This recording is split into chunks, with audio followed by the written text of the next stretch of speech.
সাহাবীদের সমালোচনা যে কুলাঙ্গার করবে সে যত বড় বাপের বেটা হোক না কেন তার ব্যাপারে রহমতুল্লাহ আলাইহি চলে না।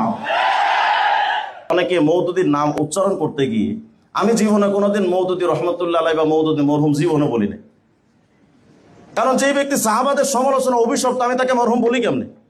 মরহুম মানেই তো রাহিমাহুল্লাহ, কথা কয় মওদুদী মরহুম মানেই তো রাহিমাহুল্লাহ। তো যে ব্যক্তি সাহাবীদের সমালোচনা করলো আপনি তাদেরকে মরহুম বলে জান্নাতে পাঠাই দিলেন। এই জন্য আপনারা যারা সামনে আছেন, কোন সাহাবী সমালোচকের জন্য দোয়া করা জায়েজ আছে? তাহলে হাত তোলেন, বলেন হে আল্লাহ, ওয়াদা করছি আজকের পর মওদুদীর নামের পর রহমতুল্লাহ আলাইহি মরহুম বলবো না। এটা যদি আমার বাড়াবাড়ি হয়ে যায় তো আমি জবাব আল্লাহর কাছে দিব। কিন্তু সাহাবীদের সমালোচনা যে কুলাঙ্গার করবে সে যত বড় বাপের বেটা হোক না কেন তার ব্যাপারে রহমতুল্লাহ আলাইহি চলে না। যে সাহাবীদের সমালোচনা করবে আমি তার দোয়া করবো তার জন্য? আমার বাপে কি হালাল খাওয়ায় কি এই জন্য পড়াইছে আমার?